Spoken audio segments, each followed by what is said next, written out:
बिस्मिल्लाहिर्रहमानिर्रहीम। अस्सलाम वालेकुम नाजरीन, आज हम आपके साथ सऊदी अरेबिया की ज़रूरी और अहम खबरें शेयर करेंगे, इसलिए वीडियो को मुकम्मल देखें ताकि आपको सारी मालूमात मिल सके। सबसे पहले नाजरीन, सऊदी अरेबिया में मौजूद गैर मुल्की अफराद जो अपनी फ़ैमिली के साथ मुकीम हैं, उनके लिए जवाज़ात की तरफ से गुड न्यूज़ शेयर की गई है।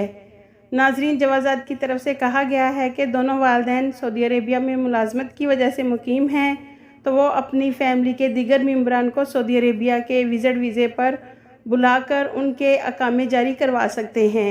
यानी कि फ़ैमिली में उनके बच्चे, बेटे और बेटियां सऊदी अरेबिया विज़िट वीज़े पर आएंगे तो उनके अकामे बन सकते हैं और वो परमानेंट सऊदी अरेबिया अकामों के साथ और अपने वालिदैन के साथ रह सकते हैं। नाजरीन, सऊदी अरेबिया में अकामे के हवाले से बहुत अहम तब्दीली है, जिसमें ये भी कहा गया है कि जिन बच्चों के लिए अकामा इशू करवाना है उनकी उम्रें 18 साल से कम हो। नाज़रीन, सऊदी महकमा जवाज़ात ने वाज़िया कहा है कि सऊदी अरेबिया में रहने वाले गैर मुल्कियों के लिए अकामे का हसूल इंतहाई ज़रूरी है। सऊदी अरेबिया में लाखों ज़ायरीन उम्रा और हज पर आते हैं और बहुत से ऐसे गैर मुल्की जो उम्रा और हज की अदायगी के बाद वापस जाने के बजाय सऊदी अरेबिया में इधर उधर होने की कोशिश करते हैं, तो ऐसे गैर मुल्कियों को गिरफ़्तार करके मुतलका अदारे फ़ौरी तौर पर डिपोर्ट करते हैं और वो गैर मुल्की दोबारा किसी भी वीज़े पर और उम्रा और हज के वीज़े पर मुमलिकत आने की उनको इजाज़त नहीं है। इसके अलावा नाज़रीन, सऊदी अरेबिया में मरदमशुमारी शुरू हो चुकी है, जो 10 मई से शुरू होगी और 15 जून तक जारी रहेगी। इस मरदमशुमारी में गैर मुल्कियों की भी गिनती होगी, जिसमें उनके काम के बारे में, उनकी आमदनी के बारे में पूछा जाएगा।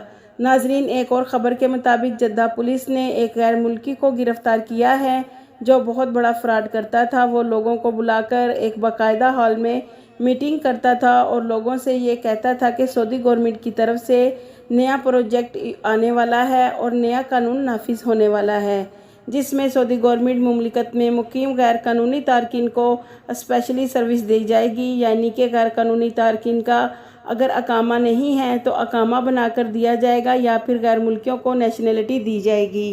तो आपके इसका काम में मैं मदद कर सकता हूँ। नाजरीन, ये वीडियो वायरल होकर सऊदी पुलिस के पास पहुँची तो उस गैर मुल्की को गिरफ़्तार कर लिया गया और कहा गया है कि इस फ्रॉड शख्स ने जितनी भी बातें की हैं ये सरासर गलत हैं, क्योंकि सऊदी गवर्नमेंट की तरफ से ऐसा कोई कानून नाफिज नहीं किया जा रहा।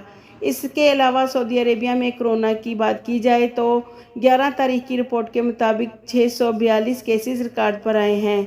तो नाजरीन, जो हमारे गैर मुल्की भाई सऊदी अरेबिया से छुट्टी जा रहे हैं वो अपने वैक्सीन के डॉक्यूमेंट्स PDF करवाकर अपने पास रखें, क्योंकि कोरोना के केसेस की तादाद में इजाफे की वजह से किसी भी वक्त कोई भी पाबंदी सऊदी गवर्नमेंट लगा सकती है।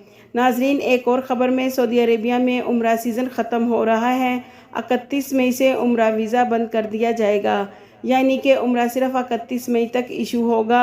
उसके बाद हज की अदायगी के बाद उम्रा वीज़ा इशू किया जाएगा।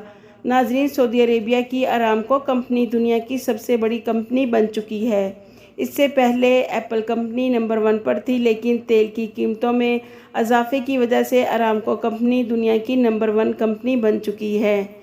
ये थी नाजरीन अब तक की अपडेट। मज़ीद अपडेट रहने के लिए अगर आपने हमारे चैनल को सब्सक्राइब नहीं किया तो सब्सक्राइब कर लें और बेल आइकन को प्रेस कर लें ताकि हमारी हर नई वीडियो आप तक बआसानी पहुंच सके। आपके कीमती वक्त का शुक्रिया।